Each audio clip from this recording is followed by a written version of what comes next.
Good morning, members and attendees of the Midwestern History Conference. My name is Mike Amesqua. I'm an assistant professor in the Department of History at Georgetown University in Washington, D.C. I'm an historian of urban and Latinx America with an interest in politics, immigration, race, and the built environment. I am also the chair and commenter of today's exciting panel, The Greater Mexican Midwest, which will include presentations by a group of emerging young historians who are reinterpreting the Mexican diaspora's presence and engagement in the American Midwest from new and fresh vantage points.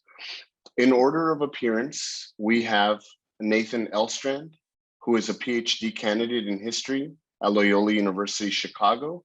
Among various topics, he is interested in United States Latin American transnational history, ideology, and borderlands. He is currently writing his dissertation on the political activities of the Unión Nacional Sinarquista, a right-wing Mexican Catholic organization in the United States during World War II. After Nathan, we'll have Jojo Galvan, who is a graduate in the Museum Studies program at the University of Illinois at Chicago. He is a public historian focused on urban, Latino, and public history. He is also currently a public history fellow for the Chicago History Museum and will be attending Northwestern University in the fall of 2022. After that, we'll have Veronica Duran, who is a doctoral candidate in the history department at the University of Nebraska at Lincoln. Duran's research interests include race and gender in the US-Mexico borderlands, migration, and bilingual education. Her dissertation research focuses on race and gender in bilingual children's television programming during the late 20th century, particularly on Aida Barrera's Caras Colendas, a bilingual children's show produced in Austin during the 1970s. Duran is also a research assistant for Nuestras Historias, the Nebraska Latino Heritage Collection at the Center for Digital Research in the Humanities and the assistant managing editor for the Journal of South Texas. And lastly, Emiliano Aguilar, who is a PhD candidate in history at Northwestern University. His dissertation, Building a Latino Machine, focuses on how the ethnic Mexican and Puerto Rican community of East Chicago, Indiana, his hometown, navigated corrupt machine politics to pursue their inclusion into the city. The narrative will trace the transition of Latinos from cogs in the political machine to eventually becoming the machine itself.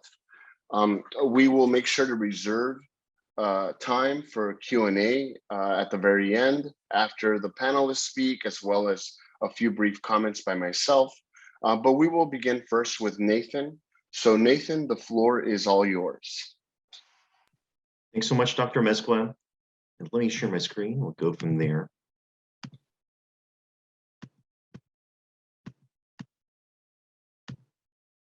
And can everyone see the screen?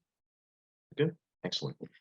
Well, thanks again to the Midwestern History Conference for allowing our panel and particularly allowing for me to speak today. And so thank you to all of you for being here and joining us in this conversation today. So I'm really looking forward to it. So my presentation is called The Mexican Right in World War II Chicagoland. And as Dr. Amesqua mentioned, I will be in particular focusing on research for my dissertation on the Unión Nacional Sinarquista. So during World War II, right-wing Mexicans residing in Chicagoland committed themselves to changing the situation in their country of origin.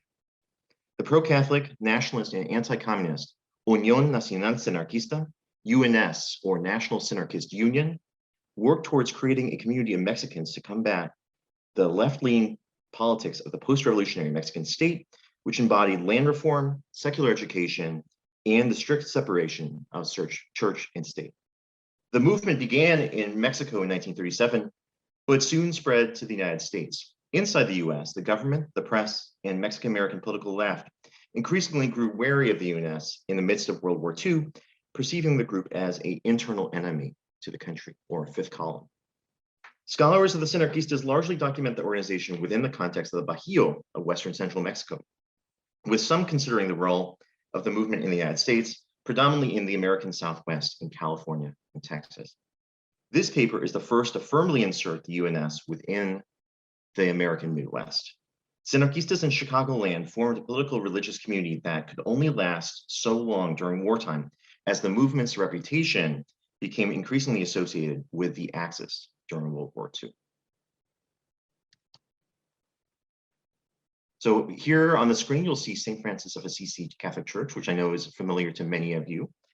So Mexicans initially arrived to the area in and around Chicago, beginning during the Mexican Revolution in the 19-teens, as a result of railroad networks connecting Mexico to the Midwest.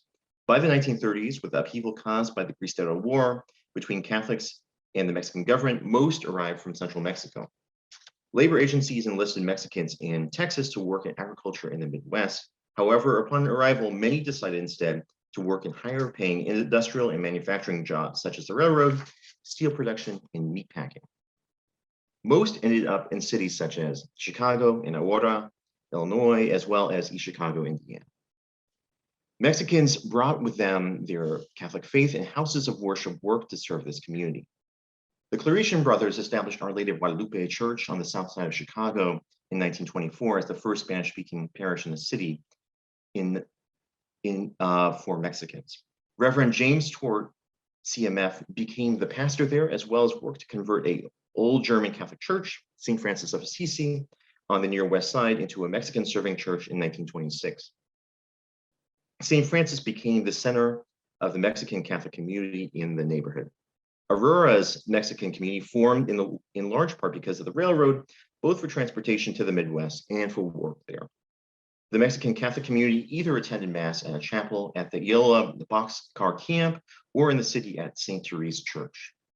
In East Chicago, Mexicans uprooted by the religious conflict came to find a home in its very own Our Lady of Guadalupe Church in 1925.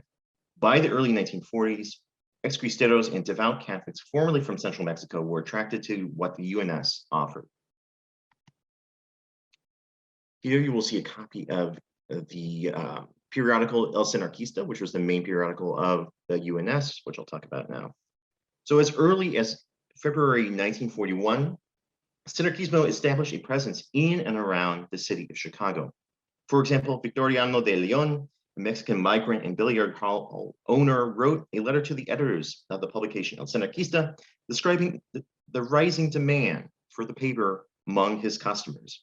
He described that, quote, "It is impossible for my compatriots to buy their newspaper due to their shifts and working hours. For this reason, I ask you to tell me at what conditions and prices I can sell El Synarquista to Mexicans who want it." The editors responded, explaining that they would supply papers to De Leon, noting that, quote, "Where there is a Mexican, there will be a Synarquista," end quote. De Leon and others soon started disseminating the publication among communities of Mexican migrants. Organizational leadership expressed excitement in building Synarquismo in the region. Although conservative Mexicans were far from their home country, they sought to remain connected with like-minded individuals through the periodical. Synarquismo started early in the year in Chicagoland with the distribution of the newspaper and solidified in the form of a committee later in the year. In May, El Synarquista discussed the work in the region to form a Synarquista chapter, hoping that, quote, "In that great city, like others in the United States, they do all that can be done to unite under the flags of Synarquismo for our banished compatriots," end quote. The editors of the newspaper in Mexico City emphasized how Mexicans were displaced from their country because of the church-state conflict and forced to live in places like Chicago as a result. The first committee to emerge in the area was in the Indiana Harbor neighborhood of Chicago in August. Jesus Acevedo, Maria Dolores Acevedo, Francisco Alvarez, Wenceslao Cortes, Esther Flores, Manuel Reyes, Nicolas Salvador, Elias Valdez, Eloisa Valdez, and Luis Verduzco came together in forming the Synarquista chapter. And many of those individuals I just mentioned are featured in this picture on the screen. I'm sorry for the bad quality, but that's directly from the newspaper. By August 15th, the group had 15 members, met weekly, and sought to bring in more people from Indiana Harbor and their surrounding region. The Sinarquistas in Indian Harbor were instrumental in mapping the expansion of the UNS to other parts of Chicagoland. As the United States delved into World War II in late 1941 and onwards, UNS chapters emerged elsewhere in the region, and most notably in Chicago proper, as well as in Aurora. Meetings in these respective chapters focused not only expanding the movement and fostering a nationalist Mexican community in the area, but also on raising funds. Most notably during the period, Sinarquistas included those in the Chicago Committee worked to support the UNS colonization project. The organization pursued a plan to establish from the ground up colonies to live out the movement's conservative, pro-Catholic ideals, obtaining control of the less populated north of Mexico near the United States. The funds that the Chicago chapter and others provided helped establish settlements, albeit short-lived, in Baja California Sur and Sinaloa. The committees that emerged in Chicagoland sustained ties to the movement in Mexico. You can see here on this image on the screen was a advertisement for Sinarquistas to donate to the Sinarquista colonization plan. These were the first two colonies, and they're shown on the map, right? You can see the one in Baja California Sur and one in Sonora. Meanwhile, the government of a conservative Mexican movement, meanwhile, the growth of a conservative Mexican movement in the United States drew suspicion from the United States federal government and the press, especially building up to and during wartime. The Franklin Delano Roosevelt administration founded the Office of the Coordinator of Information, COI, in 1941 to facilitate intelligence efforts between government agencies. The agency characterized the group as semi-militarized and anti-Semitic, as well as showing sympathies with the Axis powers, particularly the Falange Española in Spain. According to intelligence reports, the office suspected that the Falange worked on behalf of Nazi Germany to coordinate efforts in the Americas, causing internal insurrection through armed disturbances and anti-US sentiment. The COI believed that the UNS was part of such efforts and was aware that Mexican laborers in the United States joined the movement. The committees in Chicagoland were therefore not simply chapters of a foreign movement, but quote unquote cells in an Axis-led plot against the US. The press corroborated such reports from the federal government, claiming that the UNS organized among Mexican colonies in the United States, including those in and around Chicago, to threaten Pan-Americanism and hemispheric solidarity. Mexican Americans also expressed concern about the infiltration of the Axis upon their community, particularly at St. Francis of Assisi Church, a hub for the Mexican Catholic community in Chicago. In July 1943, Frank Expanse, president of the Mexican Civic Committee of the West Side, attended a community event at Chicago's Hull House about the building of a Mexican social center in the city. In addition to speakers such as Chicago Mayor Edward Joseph Kelly, Reverend Joaquin de Prada of St. Francis of Assisi engaged the audience. De Prada spoke on behalf of the project for the community, but then ended his speech by exclaiming, quote, "Long live Spain, Franco Spain," end quote. As a result of the statement, Paz reached out to Archbishop Samuel A. Stritch as he oversaw the parish as part of the Archdiocese of Chicago. Paz denounced Prada's, quote, fascist outburst, end quote, and explained that, quote, "It appears very clear to us that these unhappy incidents do actually divide and confuse our people," end quote. The Archbishop responded, condemning de Prada's statement and denouncing fascism as unchristian. The UNS denied any association with the Axis, even coordinating a series of public relations tours around the United States throughout 1943. The goal was to convince Mexican Americans and American Catholics towards the movement and against the post-revolutionary Mexican state. Various representatives of the UNS spoke under the guise of promoting inter-American relations among Catholics. In Chicago, individuals like Francisco Cabrera and Rafael Aducin presented at Mundelein College and Loyola University Chicago, portraying the group as both restoring a Christian brotherhood and combating communism in Mexico. The efforts to win over hearts and minds did not work for the Sinarquistas, and soon the movement would come to an end in the region. Negative press about the UNS grew throughout the United States, including articles specifically about Chicago in the Protestant magazine, The Christian Century. Journalist Charles Venable detailed in October 1944 how Reverend Joaquin de Prada of St. Francis of Assisi orchestrated the spread of Sinarquismo through his church by hosting meetings and authorizing the sale of El Sinarquista.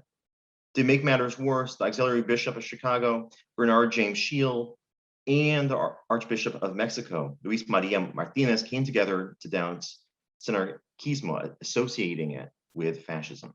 By the mid-1940s, the readership of the Synarquista in Chicagoland dropped off, and all of the committees in the region closed down. The Unión Nacional Synarquista could not shake off infamy that it gained over time. In the matter of a few short years, a transnational conservative Mexican community became tarnished with the notoriety of being a fifth column associated with the United States enemies during the war. Thank you. Thank you so much, Nathan. Next up, so we'll reserve questions till the very end of the sessions of all 4 sessions. So next up, we'll have Jojo Galvan. Good morning. Just share my screen. Okay, here's hoping you guys can see that. Awesome. Okay. So I want to thank everyone for coming to our panel today. My presentation is titled "The Selma of the North: Conflicted Identities for the First Suburb West." So this research was born out of 3 separate branches. The first is work already done by UCLA historian Becky Nicolaitis, where she explored the way predominantly white neighborhoods reacted to Asian American minorities moving into the area. She built a scale that was based on temperature, with cold suburbs being unwelcoming and warm suburbs being more receptive to change. Second, this paper is a small reflection of my personal lived experience as a Latino who grew up in Cicero and the west side of Chicago. And finally, this comes from my broader focus and interest in diversifying the craft of urban history to include more ethnic and Latin American narratives. So as many of us know, ethnic migration patterns focused around employment opportunities or available housing often define entire sections of Chicago.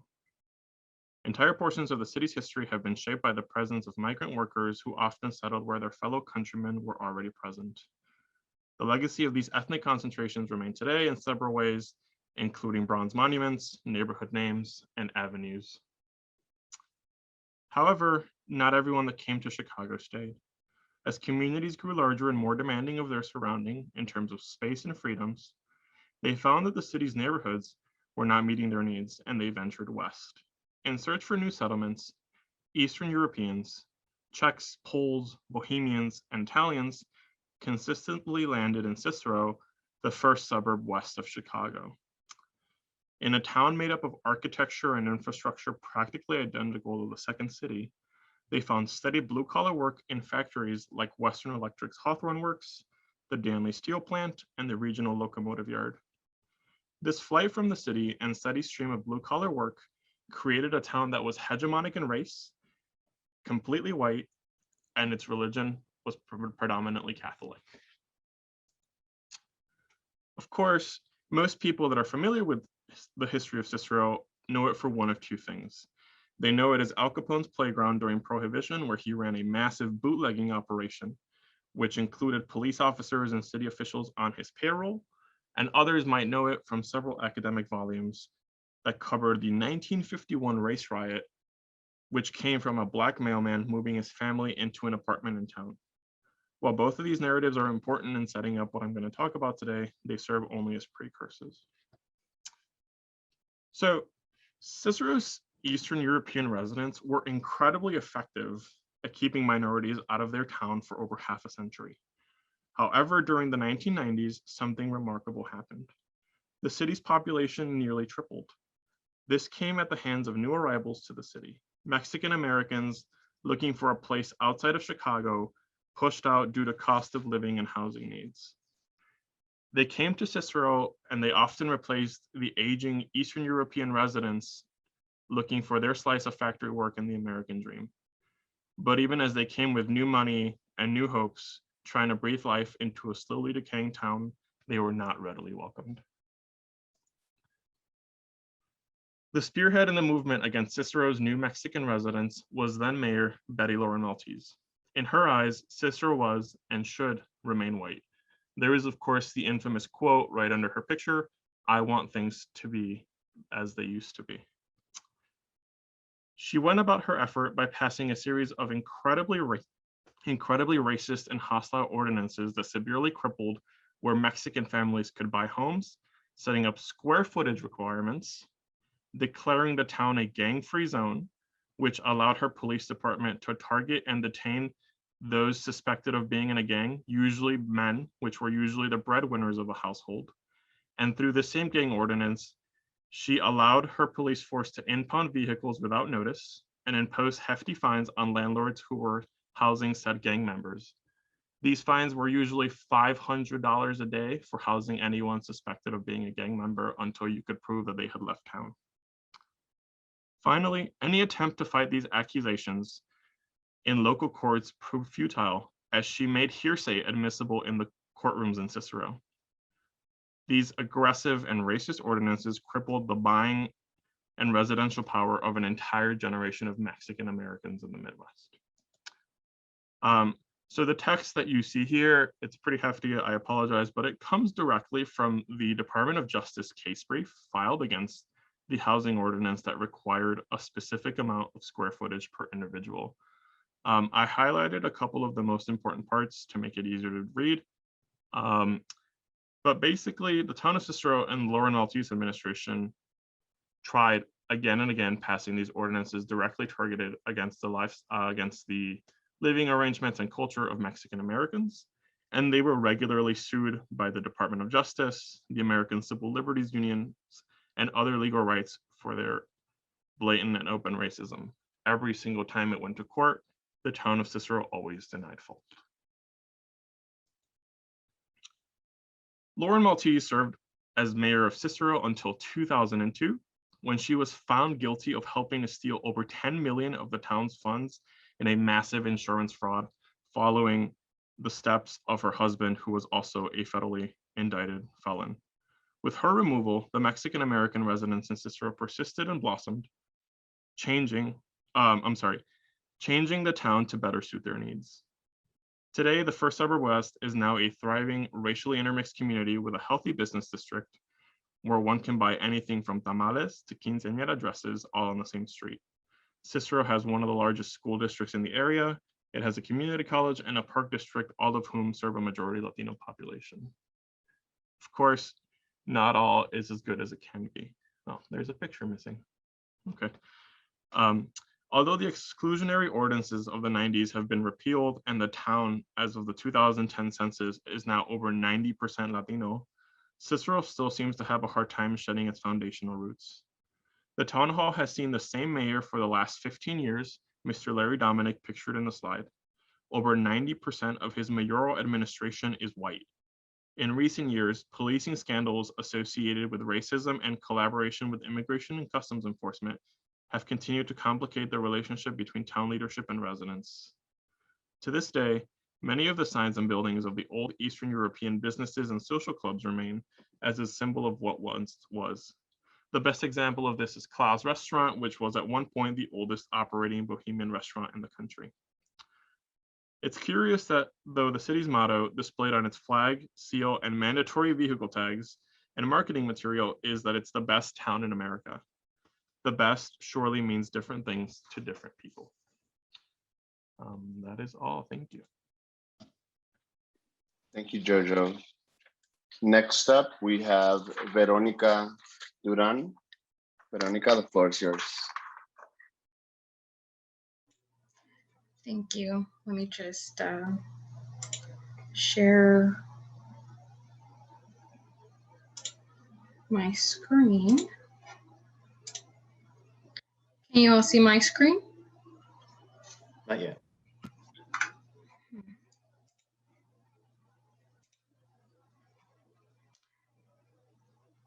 It's telling me that my screen sharing is disabled. I just messaged Allie, so give me a minute here and let's see if we can get that figured out for you. Thank you.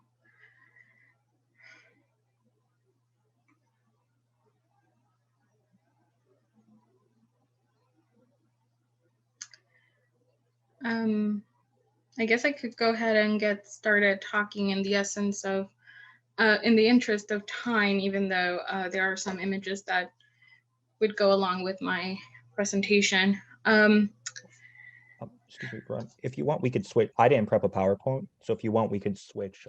Yeah, why don't we whenever. do that? Yeah. Okay. Is that fine, Veronica? Okay, so we'll reserve Veronica for last, and Emiliano, you're up next. All right. Yeah. Thank you. So I just want to preface. This is a work in progress for my 5th chapter. It's one I've been thinking a lot about. For those of you familiar with Indiana political history, it's the 20th anniversary of, I think, one of the greatest documentaries in the state, The King of Steeltown, which covered Mayor Bob Pastrick's 1999 primary race against Stiglitz in East Chicago. So it's just something I've been thinking a lot about and tweaking as I prepared for the conference this week. So yes, my paper is entitled Concrete Votes, Ethnic Mexicans and Puerto Ricans in the Sidewalk for Votes Scandal. In 1999, a fierce Democratic primary between longtime incumbent Robert Pastrick and his former chief of police, Stephen Stiglitz, led to one of the most extensive cases of corruption in Indiana history. According to the U.S. Attorney's Office, Pastrick's administration transformed an estimated $20 million in public funds to concrete and landscaping work for votes in the Democratic primary. This operation was made possible by Latino members of Pastrick's machine, who facilitated the exchanges with voters' homes, businesses, and even Our Lady of Guadalupe Church, which Nathan mentioned, the original church in his presentation. In the ensuing legal battles, the Latino members of the scandal received harsher sentencing than their ethnic European counterparts. I really hope this paper, as well as my dissertation as a whole, will join Latinx political history in understanding and renegotiating the cost of inclusion. I present the inclusion for these particular characters for this presentation today. I call it the Sidewalk Six, and newspapers dub them the Sidewalk Six. I present their inclusion as willing cogs within a political machine, partaking in the corrupt practices that grassroots activists organized against in previous decades. And I really think the Sidewalk Six is important, not because there were simply, Mexicans and Puerto Ricans present. I think the scandal is important in providing an opportunity to really reevaluate the long history of these struggles for inclusions by Latino and Latina individuals in the Midwest, in a region where both groups, ethnic Mexicans and Puerto Ricans, really serve as relative newcomers. They're forced to struggle to organize for representation in the city's government, municipal workforce, and union jobs. This is a city where there was not an ethnic Mexican councilman until 1963, nor a Puerto Rican one until 1972.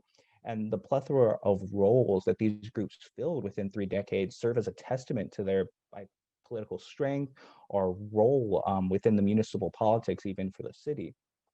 And this is even as 1970 marked a key demographic moment where Latinas and Latinos became a third of the city's population. And as of the 2010 census, 50.9% of the community. The willingness of them to organize for something like this sidewalk scandal, to organize votes, allows for this opportunity then to explore the more tangible consequences and stakes of this inclusion. And then, although neither Pastrick nor Stiglitz were Latino, Latinos played a really significant role. Former Chief of Police Augusto Gus Flores Jr. recalled of the primary in Jerry Davich's recent book, Crooked Politics in Northwest Indiana.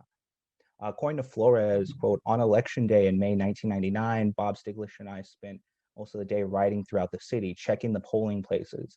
I'll never forget what Stig told me at 1 p.m. that day. Gus, we've been buried in concrete. Sadly, he was right. And Pastrick's campaign included its fair share. 5 of the Sidewalk Six are Latinos. These included former city engineer Pedro Porras, former park superintendent Jose Valdez Jr., former city controller Ed Maldonado, 2 former councilmen, Adrian Santos and Joe Dela Cruz, and they were joined by Greek-American councilman Frank Kalinsis. And I mean, this was, I think, as far as political campaigning goes at the local level, a very vicious campaign. The sort of Stiglitz used images of a decaying East Chicago, of boarded up downtowns, of smokestacks in full operation, as well as simultaneously steel mills left idle, as sort of a call to the deindustrialization and the flight out of the community, like really trying to evoke those imageries to combat Pastrick in what in a city that U.S. News and World Report labeled the last city machine in America. And Pastrick had really utilized Latinos and African Americans as essential members of his political machine, which I attribute in the project to one of the reasons why he's lasts so long as the mayor. He really involves himself with the Latino community early on. In 1970, Pastrick, then the city controller, represented the mayor's office during Independence Day parades for the Mexican community. He served on a committee to honor Boxcar Ben Fernandez, who was an East Chicago native and eventual GOP presidential campaign when Fernandez had started the National Economic Development Association. He had Latino booster teams that bowled under the name the Pastrick Playboys and the Pastrick Boosters. I don't know what's with the first name for that. He took advertisements out frequently in the bilingual Latin Times newspaper, one of the oldest bilingual weekly papers for the community in the Midwest. And then in the 1990s, commenters and newspaper and journalists even speculated that Pastrick encouraged protests against his predecessor, Dr. John B. Nicosia, after an assistant principal at Washington High School referred to Mexicans as, quote, lazy and ignorant. This led to the community protesting outside the mayor's home, in which the mayor punched a young Latino photographer and really convinced Mayor Nicosia not to run for another term by opening the way for Pastrick to become mayor. And all this comes out of the Sidewalk 6 scandal, to return to that, comes out of this probe that occurs after a primary between Bob Pastrick and another former police officer in his administration, George Pabay, a Puerto Rican. I lost that right here. The probe really reveals the startling conclusion of concrete votes, and the probes in 2003, 2004 are already 5-ish years after the Sidewalk for Vote scandal occurred in 1999, and it really revealed the extent that concrete work was used on private property, and wasn't limited necessarily to just sidewalks, but included driveways, patios, basketball courts, pools, remodeling of basement, and even landscaping work. My first rental when I moved back into the region after undergrad was actually one of the houses that benefited from it. It had a really nice concrete patio that I enjoyed for the 2 years I lived there. But it was really a broad project that occurred throughout the city, and a full page coverage after the Indiana Attorney General Steve Carter announced the lawsuit against Pastrick and his administration. The paper noted a ton of responses. One resident in particular, Luis Santiago, received a driveway that by 2004 was already crumbling. And despite claiming that he did not want it, he proclaimed that, quote, the concrete is no expletive good. And his neighbor, Frank Lumbreras, claimed that the lawsuit was just an extension of Republican state battling the Democratic city government, something that members of Pastrick's administration who were named in the indictment also commented on. For example, Joe De La Cruz claimed that, quote, to me, it's all politically motivated to keep the Lake County Democrats down. Being a Republican, it's good ink for him, Attorney General Steve Carter, downstate. Let's see. I'm going to skip over this. There's a lot of, I think the neat part of starting to write and draft this chapter are that there's a lot of newspaper commentaries at the time that I think are very like biting and sassy, a little bit critiquing. For example, Pastrick takes an ethics pledge, which an editorial from the Northwest Indiana Times claims that, this is a little too late. Pastrick has finally found the religion of ethics in his waning years as mayor of East Chicago. Columnist Mark Kiesling proclaimed simply that Pastrick won at the expense of the city treasury. And then when he was referring to city engineer Porus, he mentioned, porous, pronounced pour us, as in pour us a driveway, please. So I've really started, as I draft this chapter, enjoyed some of these a little bit sassier newspaper articles. And I think what's neat about this case is the extent that it shows the racial discrepancies between how at the federal level we've tackled municipal government, who receives sentences, and sort of the sentencing of officials.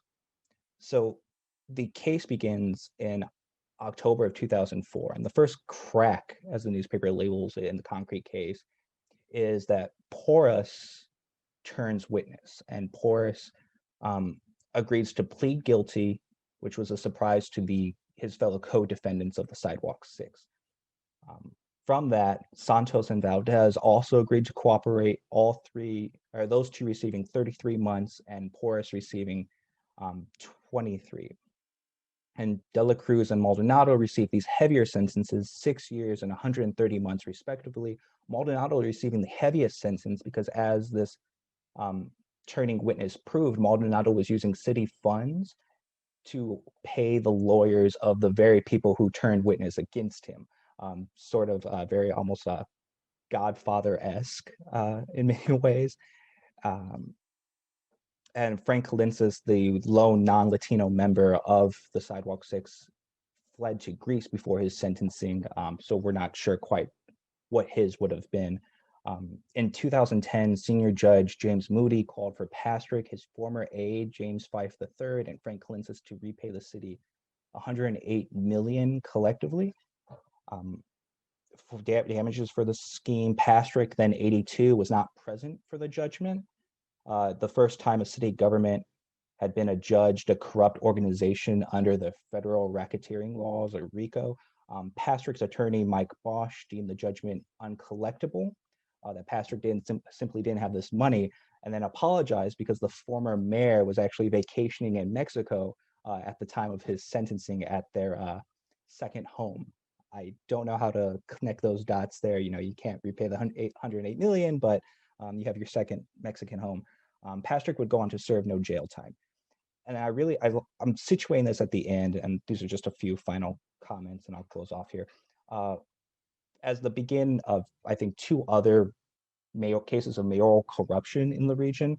The second, Mayor George Pabay, who becomes mayor shortly after Pastrick, and really rides the coattails of establishing himself as a transparent anti-corruption candidate. Gets in trouble almost immediately.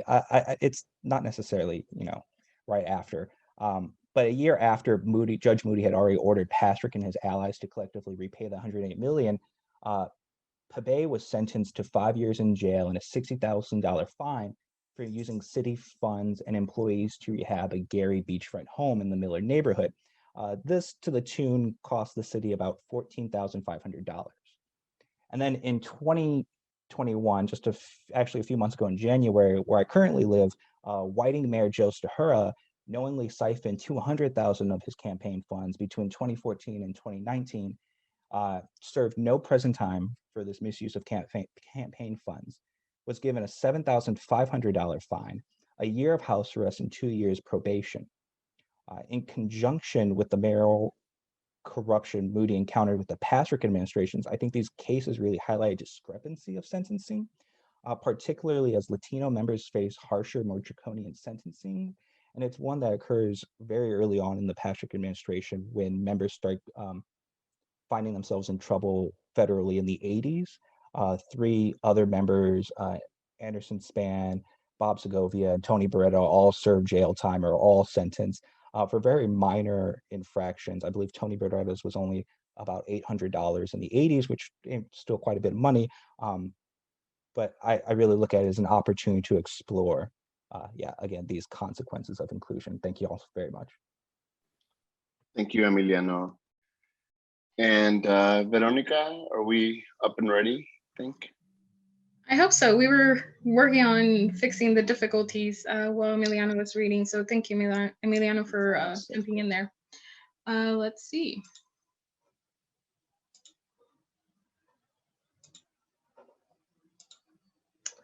What about now? Can you see my screen? No, not yet. Yeah, I'm still getting the same notice. I'm not able to share my screen. Oh, there you go. Oh, it looks like it's working. Oh, All right, can we see that? Yes. Yes. yes. Jacob to the rescue. All right, we'll get it figured out. Okay, so I'll just let you know when to go to the next slide.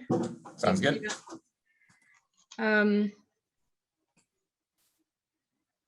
Okay, so if we could go to the title page, the title of my presentation is Nuestras Historias, the Chicano students asked to report, and my paper focuses on the history of the Mexican American Student Association at UNL and the creation of the MASA Digital Archive. So we start off an article published on the Wednesday, October 7th, 1970 issue of the Daily Nebraskan, an independent student newspaper founded in 1871 at the University of Nebraska-Lincoln, details how Mexican-American students at the university met to, quote, form the first Mexican student organization in the state.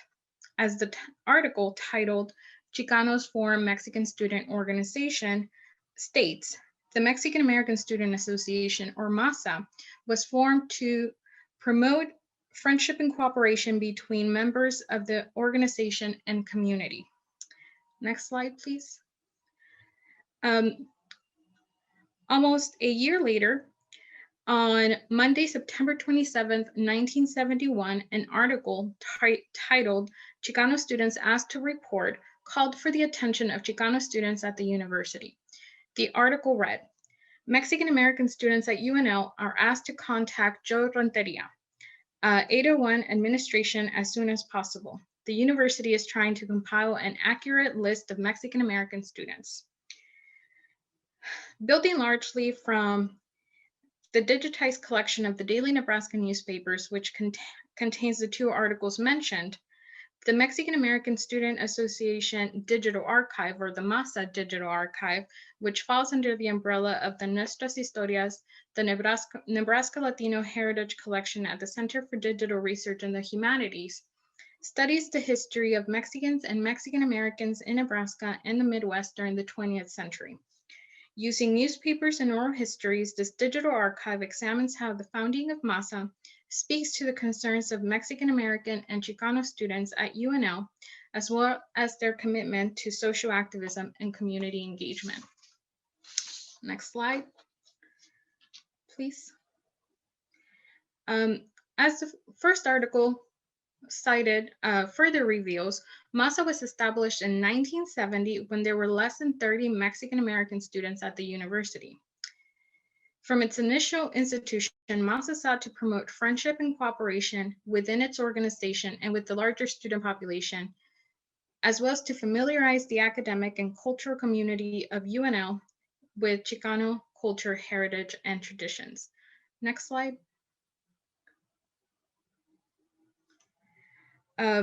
Additionally, MASA also sought to increase the number of books at Love Library, which is a library at UNL, which highlighted Mexican American heritage, and to organize a tutorial staff to help MASA students. They also sought to increase the number of Mexican American students enrolled at UNL, create equal access to university education, and lobby for the university to offer courses highlighting the history of Mexican Americans in the United States. So from the very beginning, they had very concrete goals. Likewise, this project examines how the students of MASA demonstrated their activism through different means like social events, meetings with administration, and collaboration with other students. As the article in September 1971 suggests, the work started in 1970 by the students of MASA continued. Joe Renteria, UNL's Mexican American Council for Special Programs, led much of the move to identify and organize Mexican American students at the university. As MASA grew in numbers, next slide. As MASA grew in numbers, its members sought to recognize Mexican American heritage in Nebraska, as well as create cooperation between student organizations.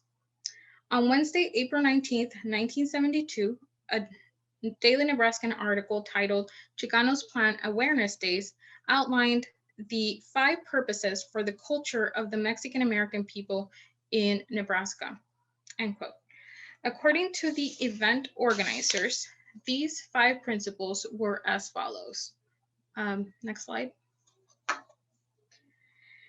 1, to maintain and perpetuate the culture of the Mexican American people in Nebraska. 2, to develop within the Chicano students an awareness of their own cultural background and establish self-identity and pride in themselves. 3, to provide the university and the community with a cultural program that will enable them to understand the heritage of Mexican Americans. 4, to provide UNL students with insights into the problems, aspirations, and goals of the Mexican American people. And 5, to encourage communication, understanding, and respect between students, faculty, and staff of different racial and ethnic backgrounds. Next slide, please. A year later, this work continues. On Thursday, May 3rd, 1973, another Daily Nebraskan article titled Chicanos Mesh Education, Culture spoke of the coming Chicano Culture Awareness Day. So we can see that they're beginning to be more organized. And as the article details, and according to Joe Renteria, the 2-day conference would focus on the issues facing Mexican American students at the university. When speaking on the significance of education for Mexican American students and their need to be competitive, Renteria stated, "The only way this will come about is for the university to give Chicano students equal opportunities for education." He continues, "The thing the students are striving for is education. They want to see more Mexican American students graduate from college, as well as a general increase in college enrollment." Both Renteria and the students of MASA hope that this conference would educate others on the needs of Mexican American students and encourage the creation of Chicano-focused courses to meet their needs. Together, these articles detail the early history of MASA at UNL, as well as the issues that they sought to address and how they endeavored to resolve these challenges impacting Mexican American students at the university, as well as the Mexican American community in Nebraska. Next slide. Thank you. So that's a very brief history of the history of MASA at UNL. And what comes after is how we are creating this digital archive. The history reflected through these articles comes from my work at the Center for Digital Research in the Humanities, or the CDRH at UNL. As a research graduate fellow for the CDRH, I led much of the initial work for the Mexican American Student Association for the MASA Digital Archive, which, as I said, falls under the umbrella of Nuestras Historias.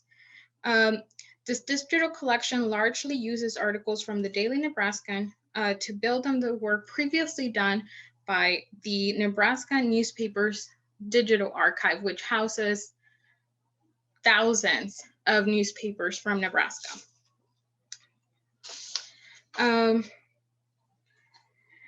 Much of my work for this emergent digital archive was to develop the groundwork administrative metadata.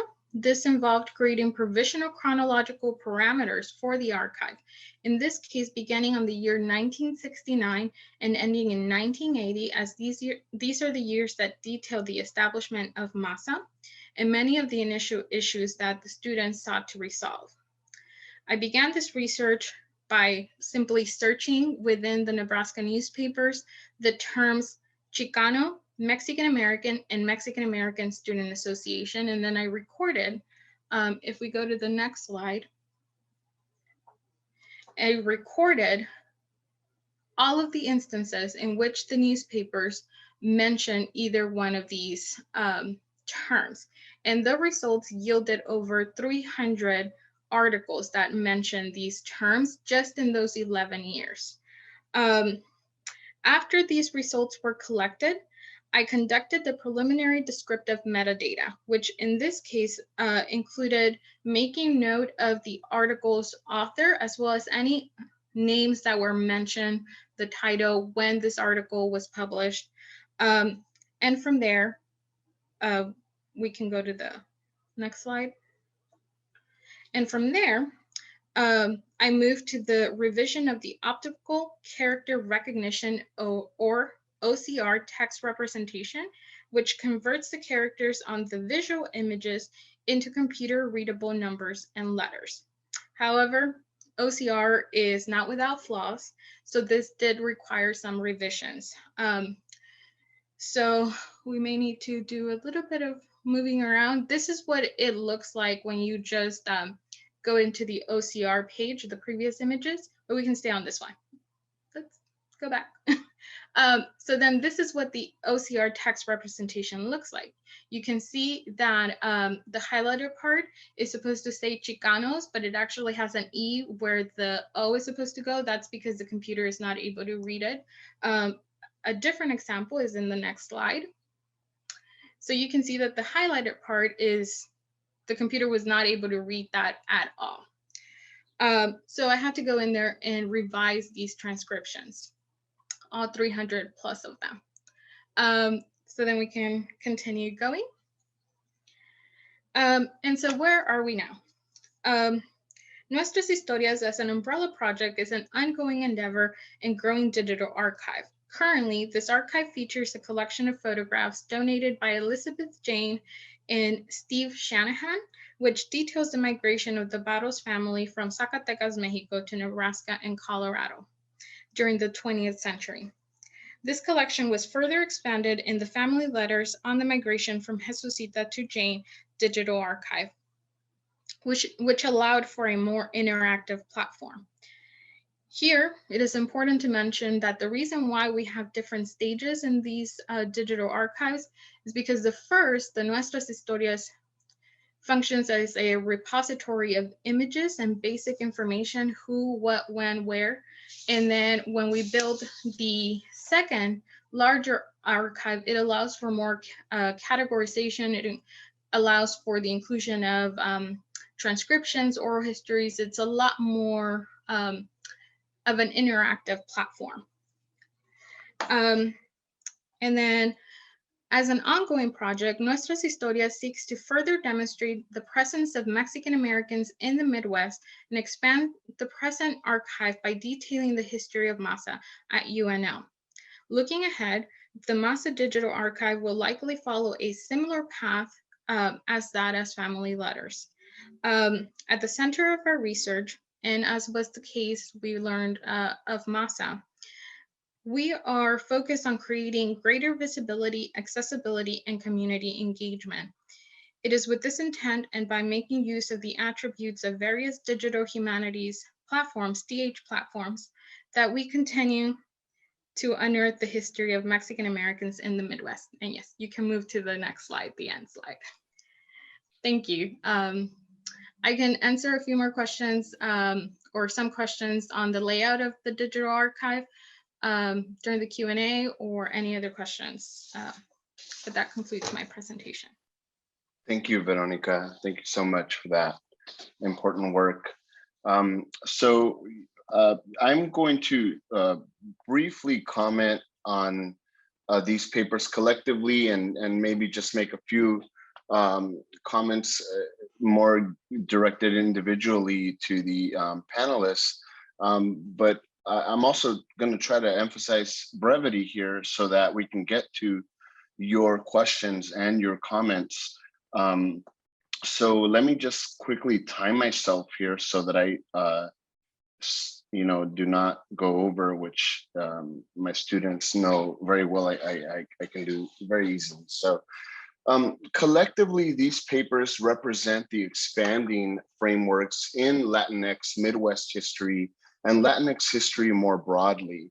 In reading these papers, we find, and I find, that there is no single Latinx or Mexican American Midwestern historical experience, but instead there are many. And these scholars show me that there in fact are many Midwests.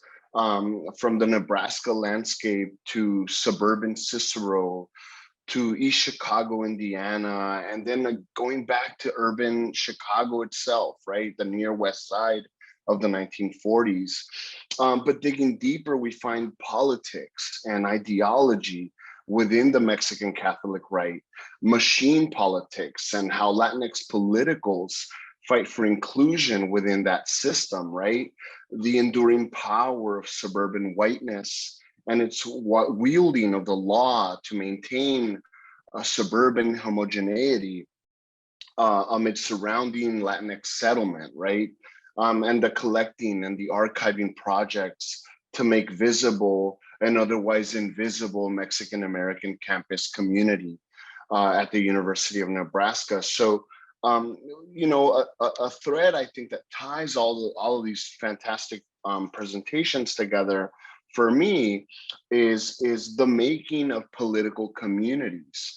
For Elstrand, you've got the making of a transnational Catholic right, not in the Bajío, not in Baja California, although those places are important, but in Chicago, right?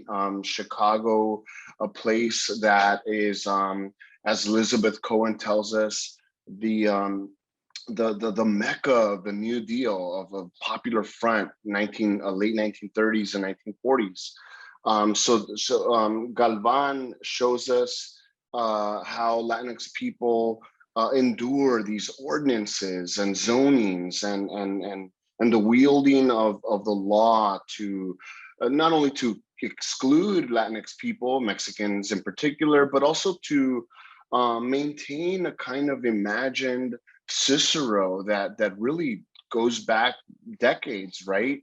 To a particular kind of Eastern European utopic neighborhood. Duran, of course, reminds us that Mexican students, Mexican-American students in a campus community like Nebraska exists to make themselves visible, but also in an era of the Chicano student movement, right? I can't help but think of Denver as a key site of the shaping of Mexican-American politics at the student level, and in particular the Chicano movement, right?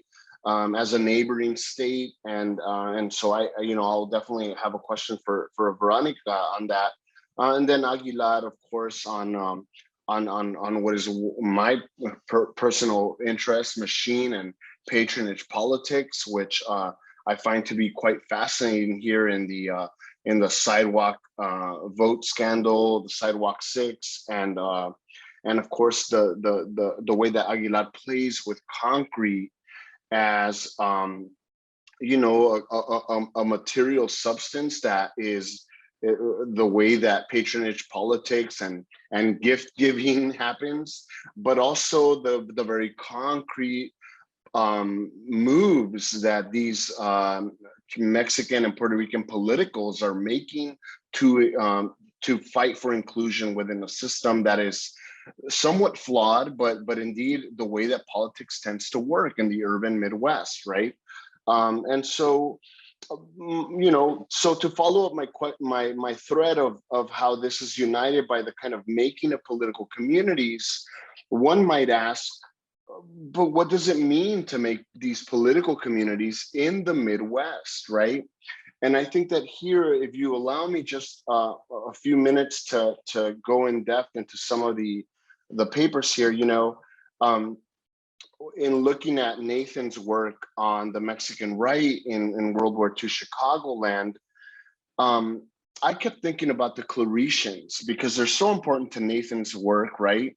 You've got these Spaniard men who are in control, really, and the kind of the providers of Catholicism to the Mexican colonies of Chicago and Chicagoland. And so I was curious, besides someone like Joaquin de Prada, who is obviously sympathetic to Franco and to fascism, what about these other leaders in the Claretian Brotherhood? What about, and we know that Father James Tort was was not like Prada, but I was curious. It really made me think about the kinds of sympathies that the Claretians might have had that were not perhaps as pronounced as the Pradas, to the Catholic right, conservative. Many of were conservatives, and really, if it went deeper than the Prada is what I'm really trying to get at. Just one brief other point for Nathan is, and probably you do this in your larger chapter, but to bring us back into Popular Front Chicago and really play up that contrast between the Sinarquistas in the near West Side and in other places as you lay out, but then also, you've got people like Frank Paz, who are on the other side of the spectrum, who are leaders within the Mexican Civic Committee of the West Side, but who constantly have to fight to be the legible, credible leaders of the Mexican colonias. It's not a giveaway, right? And so I'd like to read perhaps in the longer chapter more about those like New Deal Mexican Americans, and then your religious conservative Mexican Americans that are perhaps not members of the Sinarquistas, but are indeed conservative, just to see how this movement might live beyond 1945, 1946, right? To Jojo Galvan's terrific work on Cicero, a place that I find to be quite fascinating. I wanted to see more now. These kind of papers obviously are limited. You only have so much time. But I'd be curious to see in your larger work on the first suburb West and Mexican Americans moving into Cicero, the actual struggles for that inclusion into Cicero on the part of Mexican Americans. So just, I guess, pull back the curtain and show us the kind of civil rights fights to fight Mayor Lauren Maltese, to fight her ordinances for overcrowding. How did that lawsuit come about? So show us as readers that momentum that folks in Cicero build as they kind of build a sense of belonging within Cicero, right? One of the issues that I have with just the way that we talk about the Western movement of Mexican communities from, say, inner city Chicago to the Western suburbs is that we're talking about them in the ways that we've talked about Eastern Europeans, this kind of natural movement west, right? I find that there's nothing natural about the places that Mexican people move into, and that it's actually much more deliberate, either through real estate exclusionary practices or the ways that Mexican American real estate agents themselves fight for these spaces. Okay, so I got to hurry it up. So show us more of the kind of work that Latino communities are doing in Cicero. Veronica, terrific work, terrific digital humanities work. I would only ask that you contextualize more and think about Colorado a little bit. Think about the prominence of Jorge Gonzalez in Denver and the Chicano Liberation Conference in 1969, so we can understand the fight of Masa at Nebraska. And then Emiliano, you're playing in the field that I play in, which is political machines. I love it. Here I just want to see more about the boosters themselves, right? We don't talk about Latinx boosters enough. They're playing with capital, they're playing with influence, but they're at the margins too. And so maybe in this chapter, you can show us and make more of an intervention on boosterism by Mexicans and Puerto Ricans. You've got some terrific protagonists here, and I definitely want to know more about that. So let's open it up. Perhaps before even you all respond to this, let's open it up to questions. And so let me just kind of get to a question here by Eric Rhodes for Jojo and Nathan. Did you find any collaboration between the Mexican American right and white ethnic conservative organizations?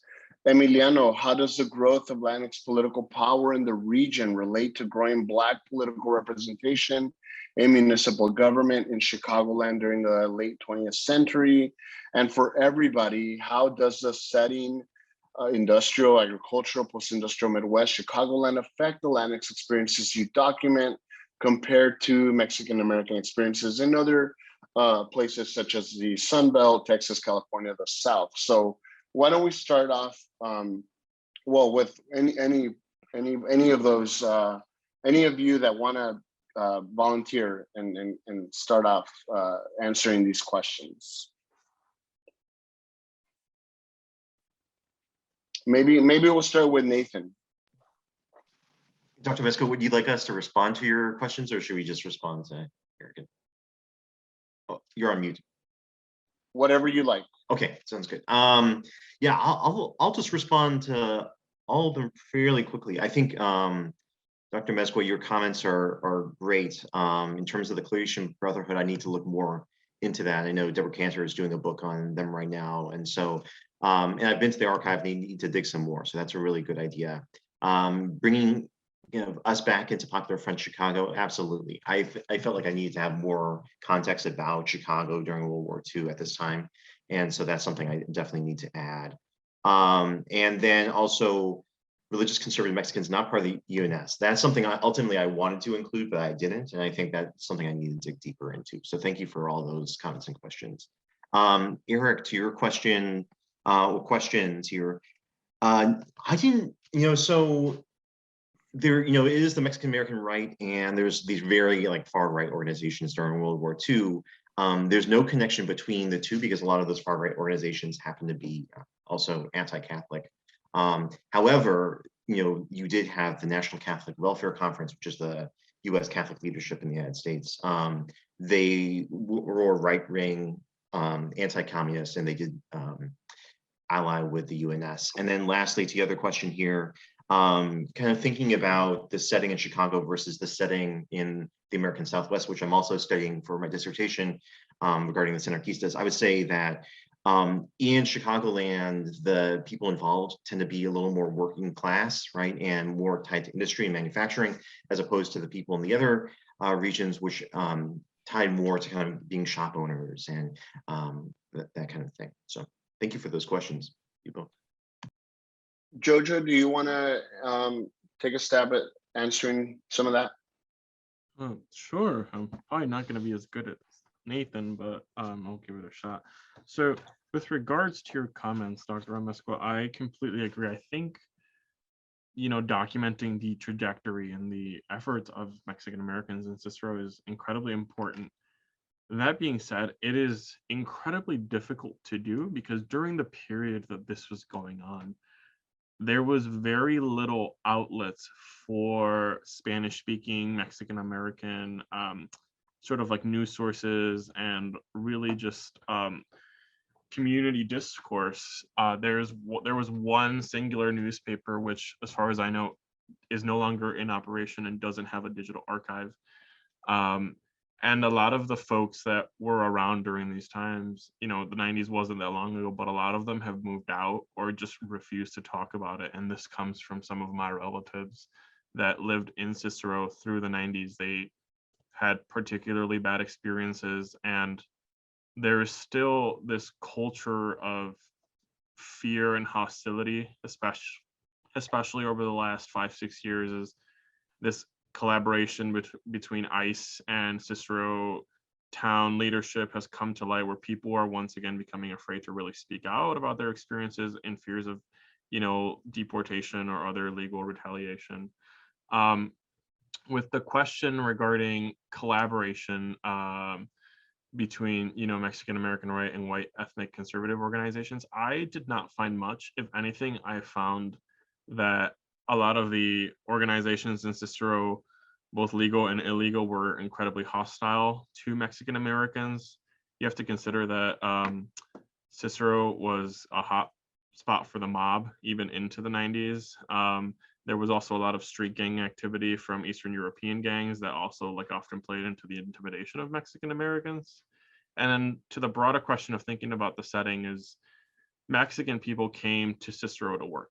There was factories, there was industrial work, and housing was cheap compared to Chicago. And that's what brought them there. And if you look at the architecture of Cicero, it's a lot of two flats, it's a lot of bungalows where your entire family could live in one residence. And that's very appealing to Mexican Americans, many of which were first generation into the city, into the Midwest. And so all those things really brought people to Cicero. Unfortunately, the powers that be in town hall try to keep them out. Thank you, Jojo. Veronica, would you like to say a few words? Yes, and I'll keep my response brief. To your comment about bringing this into a broader context, as this archive, as the articles move further in years to 1975, 77, and so on, we do see, when you look at the whole project together, we do begin to see the broader narrative of Masa and how they do become increasingly more political and create ties, as you said, to Denver and to other states and to other movements, political movements, socio-political movements. And that is what we hope to create with this digital archive. We hope to bring that history that is somehow buried between these thousands of articles and bring it into a concise location so that historians can access it more easily. And then in response to the question on the chat, I think from what I have learned, a lot of the founders and early members of Masa from the 1970s, a lot of them decided to stay in Nebraska. They were originally from Nebraska, or they decided to stay here. And we have had conversations with many of them. And from their conversations, it seems that at the heart of what they were hoping to accomplish by establishing Masa was to create visibility and space for themselves in the community. And their work continues. Many of them are still very active within the community today. They have one of them, Romeo Guerra, has established the Centro de las Americas. Another one went on to become a PhD and taught for many years. And then he continues, even in retirement, he continues to be very active in all sorts of organizations, highlighting the significance and history of Mexican Americans in Nebraska. Thank you. And lastly, Emiliano, take us back to Lake Michigan. Oh man, yeah, just a few blocks from where I'm sitting at. So yeah, I really like Eric's question in the chat, and I think one of the key years, at least for Northwest Indiana history, becomes 1963. 1963 is not only the year Richard Hatcher, who goes on with Carl Stokes to become the first African-American mayors of major industrial cities in 67. 63 is when Hatcher's elected Councilman Gary. 63 is also when Jesse Gomez is elected as the first elected Mexican American in the state of Indiana to a municipal position outside of school boards and stuff, the municipal office. So I think that's a really neat parallel, and it's a parallel that's situated in the early 20th century history. When Northwest Indiana is being developed as what Paul Moore refers to as the last, Calumet region's the last frontier for the state. It's developed with Chicago in mind. A lot of the Chamber of Commerce's bring in, oh gosh, that's tempting. A lot of the Chamber of Commerce's bring in Chicago engineers, and these engineers survey industrial workers. They survey industrial workers because cities like East Chicago and Gary, as early as 1920, were already seeing well, there's the sort of resident we want aren't moving into the region. Why is this? And that survey, the Walker report, James Walker report, is so damning in that these people fill out these surveys with this in mind. East Chicago and Gary have too many Mexicans, foreigners, and Black folk that they don't want to move there. So they move to now Hammond, Whiting, where I currently live, which the Gary Metro and Detroit are constantly battling each other. I feel like in the census reports for most segregated city regions based off the Black-White discrepancy index. Gary Metro just topped, looks like it's going to top Detroit for the 2021. And yeah, I think like that 1920s really roots sort of the laboratories where Latinx and Black political power, at least in Northwest Indiana, are able to emerge, because they're regions that already as early as 1920s, the sort of Anglo industrialists who helped create and establish the region are already willing to like abandon. And that concludes our presentation. Thank you, everybody. Thank you so much.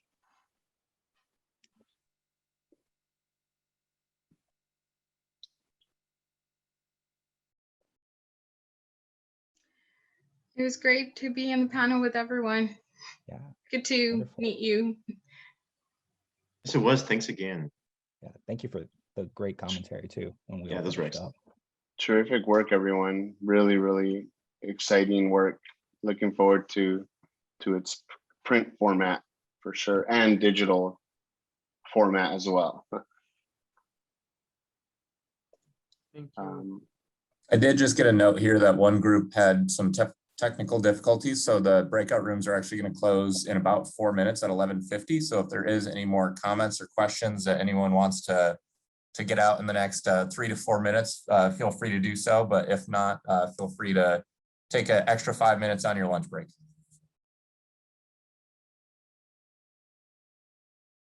Any other questions by our remaining audience members?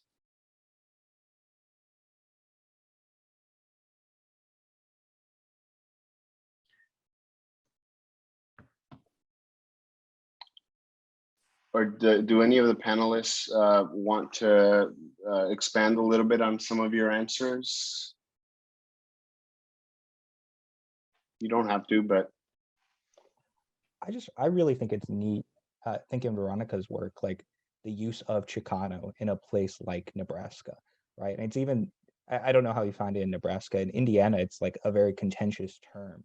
Like even some of the students don't even want to like adopt the Chicano identity during like this broader 60s and 70s educational reforms. Are there any sort of like tensions like that at UNL? Not from what I have seen, and speaking to, like I said, the founders and members, early members of MASA. MASA is still going strong at UNL. They just celebrated they were going to have a really big gala in celebration of their 50th year. That was last year in April, and so that did not happen. No, but Marty Ramirez, Romeo Guerra, who we've been collaborating with, they are very aware of how terms and these identities have shifted. So we do see that they are still very active in that conversation on how are we going to identify ourselves and how do other people identify themselves. So we have seen a bit of a shift. We see it already in the articles where there's a constant bouncing around from Chicano to Mexican American, and it just really depends who is writing the article or who is speaking in the article. But Guerra and Ramirez are still involved in that conversation. They are still very much involved, like I said, with various different groups in Nebraska. And they're always very conscious of addressing groups or people the way that they want to be addressed. So if they want to be addressed as Mexican Americans, that's what they go for. Latino, Latina, Latinx. Of course, there's a whole conversation there. And then I also wanted to mention, again, this is the work that I did for my work as a research assistant. And therefore, my scope is limited. because my dissertation focuses on something very different. But thank you for the question. Jacob, how we doing? I think we just got another minute here, so. Okay. Well, Veronica, you can say something? I was just going to say, Veronica, I really loved how your work was at the intersection between academic history and public history. So I thought that was just great. I am curious to learn a little more about your dissertation, if you wouldn't mind sharing. Yeah, so I think I've seen your names and faces in other panels at other conferences. So my dissertation focuses on Caras Colandas, which is, as Dr. Manesqua said, a bilingual children's show in the 1970s. It was produced by Aida Barrera. And so a lot of what I've learned through the CDRH is being transferred to my work with Caras Colandas. I hope to one day in the future, once a manuscript is done and all of that, to create a digital archive of Caras Colandas, because those episodes of the TV show are in a archive in a box somewhere, and we need to digitize them and make them accessible. There's a whole conversation about, of course, why this television show was created, why a bilingual children's show was created, and of course, also the microhistory of Aida Barrera is also very significant as a Mexican American woman who produces a TV show in the 1970s. Thank you so much. Of course. Allow me to ask a question of Emiliano. So, you know, one of the parts I found super fascinating about your work was the election of Latino city council members in what I would argue is kind of early for the urban Midwest. You know, Chicago doesn't get one till, and it's appointed by Mayor Byrne in like 1980 or 81, and then through election in the mid 80s. So I don't know, can you speak to just some of these pioneer city council members? Yeah, it's such an interesting history. And I don't know if you touch about Willie Rodriguez at all in Chicago. A little bit, Yeah, yeah. because even that's like an interesting outlier in like this longer history of things. I attribute an EC to the fact that like post 1970s, the last census where everything's evenly distroed, to a third African American, a third Latino, and a third like white. But then from there, the white demographic drops significantly for the next 20 years. And there's no real way around it. Previously, they were residentially segregated to the 5th district, and then they had to split the districts. And that meant, oh crap, we have to now give them 2 councilmen because they're all over there. There's no way to like gerrymander it out of like a possibility. And yeah, I definitely attribute that to like, yeah, the 1920s residential segregation, establishing these covenants that really relegate the Latino and the African American community in this town to these districts that simply don't have the housing infrastructure. So they do inevitably bleed over into these other districts where sort of the election of in 76, it's an all minority common council. Wow. And yeah, That's incredible. Yeah. I mean, in many ways, that's what I think makes looking at a small industrial city different than like a booming city like Chicago, is that you can't escape these. Like there's no, what was it, Grisham's Bitter Fruit, talking about the 3 aldermen in Chicago. Like you could establish them as sort of like a secondary thought, put them on the back burner. But in these smaller cities, these connections are just so much more prominent and out there. Yes, no, definitely. Jojo, really quickly, Mayor Loren Maltese, does the mayor before her have a similar kind of like politics of maintaining that old Cicero? He was a Polish guy who, depends on who you talk. That's the problem with Cicero. It depends on who you talk to, you get a different story. but it seems by and large that he did whatever this other mobster, Rocco Infelice, told him to do.